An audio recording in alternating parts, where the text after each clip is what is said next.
So we have a lot of policy questions here for you, Paul, but I do want to start off with the news over the weekend. Former President Trump, the attempted assassination attempt, I should say.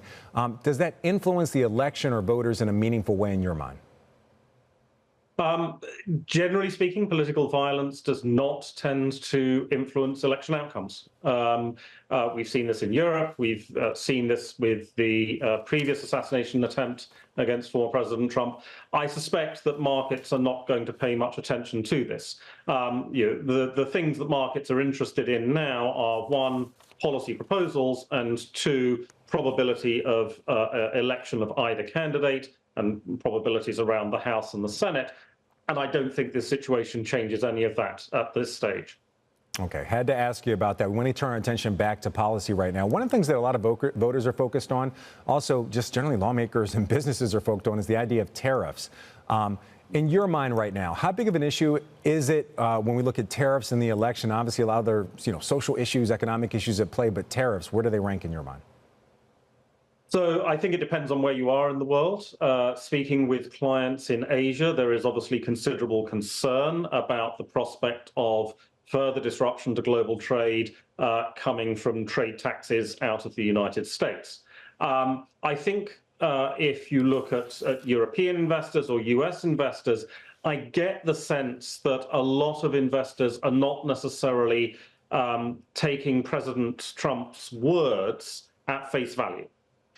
So when former President Trump says, I'm going to put in 100% tax on anybody who doesn't use the dollar, or 60% on China, or universal 10% tariff, those sort of things, I think there is a belief, rightly or wrongly, that these are campaigning points, that they're not actually something that will be implemented at the end of the day. Now, if there's more evidence... Paul, just to be clear, I want to jump in, Paul. Just to be clear, in your mind, if we do see universal taxes, universal tariffs, I should say, you see bond yields declining. You also see U.S. equities falling by at least 10%. So a universal tariff is really serious. The thing about the Trump trade taxes of the first term is that eventually these were evaded. What we saw was, yes, China's direct exports to the United States fell in tariffed products, but the rest of the world just picked up the slack. And of course, some of that will have been China rerouting, changing supply, et cetera, et cetera. So when you don't have a universal tariff, eventually companies will find ways around it.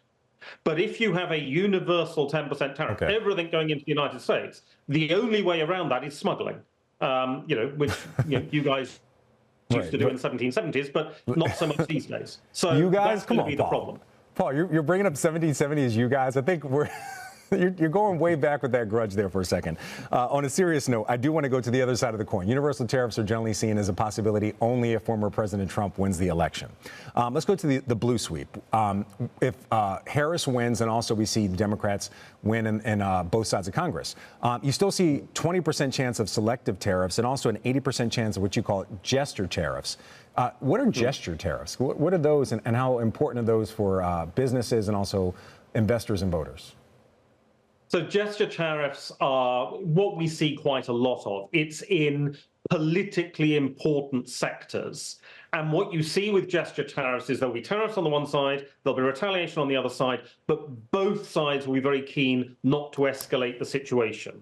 And so you get sort of token tariffs coming in. It's making a political point. It's not aimed necessarily at changing things dramatically. Okay. So quite what would the often market impact be of those, Paul? Whiskey and things like that.